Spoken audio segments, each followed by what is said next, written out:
everybody. First of all, thank you so much for having me here, and Jean, Arlene, Maria, thank you for being the wonderful host. Stephanie and Rayanne, thank you for leading such a great organization, and thank all of you for being here and believing in Girl Scouts. And all these amazing women of distinction. I feel very honored to be in your presence, so thank you very much. I feel really comfortable being here in Denver for several reasons. One, I grew up in the Mountain Time Zone. You might not know, but I grew up in Las Cruces, New Mexico, a little bit south of here, so I feel very comfortable. Other thing is Las Cruces is 3,900 feet, so the altitude, doesn't bother me. I'm familiar with that. And also, I've been to Denver many times because my brother and my nephews live here. So I really love Denver, and I'm very grateful to be here. So tonight, what I'd like to talk to you about is, why Girl Scouts are so meaningful to me, and where we're planning to go with the organization. And so, first of all, about a dozen years ago, I got this really strange phone call. Somebody from Stanford University in the archives department was calling me. Now, I'll tell you something. When you get a call from the archives department, you suddenly start to feel really old, right? And, they wanted to know how it was that I went to Stanford to earn my master's degree, because I was one of the first male or female Hispanics to have ever gotten their graduate degree from Stanford, and to this day, one is still one of the few. And they really wanted to know because, frankly, they said, at the time, Stanford didn't even recruit in Las Cruces. So they said, how was it that not only, did you, one, know about Stanford, but two, were ready and prepared for the rigor, and that three, you excelled?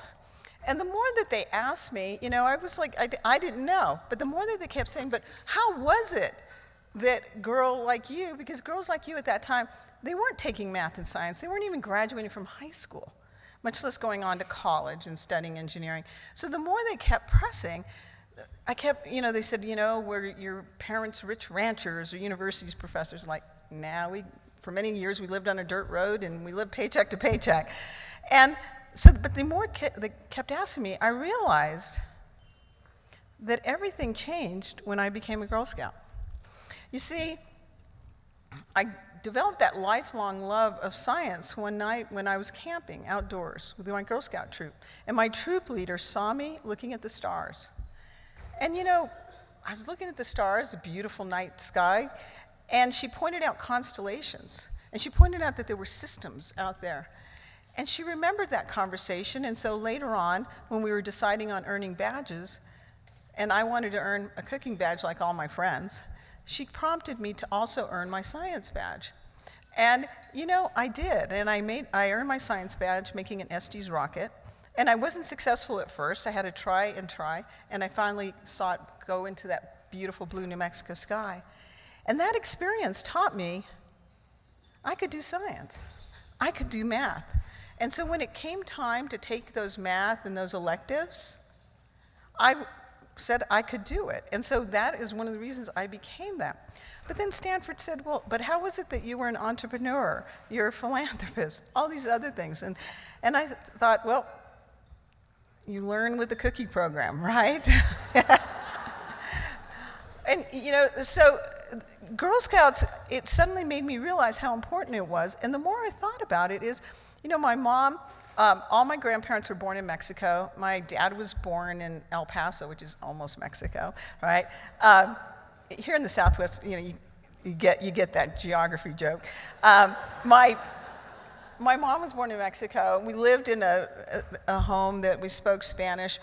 And, when I got into Girl Scouts, my Girl Scout troop leaders noticed my mom, was interested and started to befriend her. And they started to help her learn English. And they helped her to become a U.S. citizen by enrolling her in citizenship classes. So when I was able to bridge from Brownie to junior, my mother had a bridging ceremony of her own. And thanks to my troop leader, she became a U.S. citizen.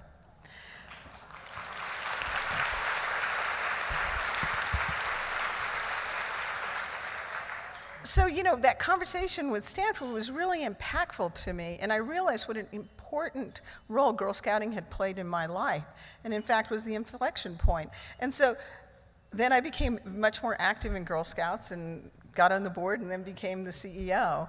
But you know, Girl Scouting, it just didn't affect my life, it's affected millions of women's lives. Half of all the elected officials in America, half were Girl Scouts. If you think about it, we're 8% of the population, but half of all the elected officials. Almost every female astronaut in space was a Girl Scout.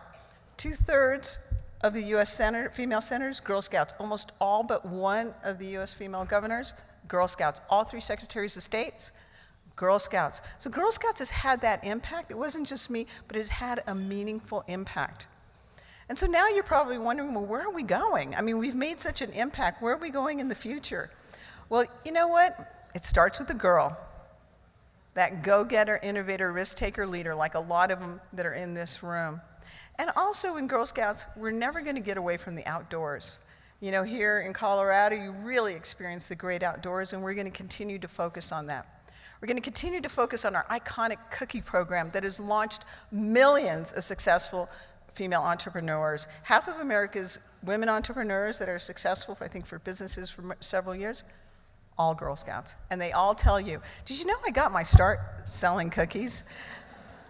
And also, I do want to thank you because here in Colorado, you were the #1 highest percentage of cookie sales in America last year.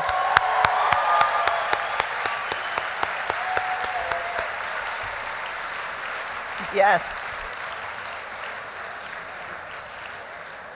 So we're going to keep that iconic cookie program. Life skills and leadership, never get away from that. And we're really going to focus and continue to focus on science, technology, engineering, and math. You know, yes, I understand. And people say, is it because I'm an engineer? Well, partly. But but also, whether you want, and are a girl interested in music and dance and ceramics and art, everything that you're going to be touching in the next few years is somehow going to be impacted by technology. And we want to make sure that our girls are technology literate, so they're not just users of technologies, but they're the makers, they're the creators, they're the designers of technology. Yes.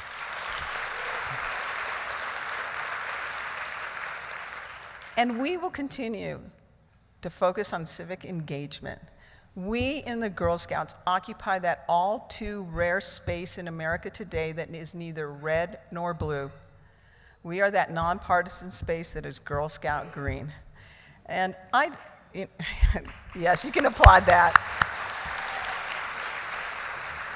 And people ask me, but you know, Sylvia, come on, you gotta have an agenda, come on.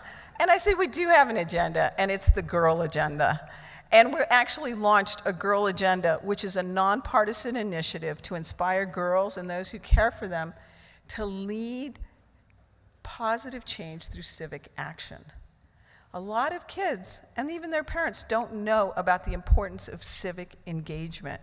And we are proud that from when a girl is in Daisy, a kindergartner, all the way to high school, she is taught in Girl Scouts, she is earning badges, she is taking those journeys to be actively engaged in the world around her. And that's one of the reasons why half of all the female elected officials were Girl Scouts, because we are asking them we give the girls resources and skills to use their voice around the values that they care about, and to make sure that the values that they care about are expressed in the community around them. And we will continue to focus on that. You know, I feel very, very positive about what we're doing in Girl Scouts. And you know, some of you may be wondering, kind of that big unspoken thing. So what about that news that you heard about recently, right? Yeah, there was something about that, right?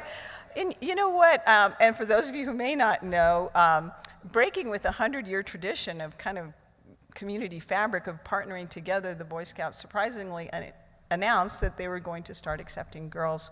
And we're very disappointed.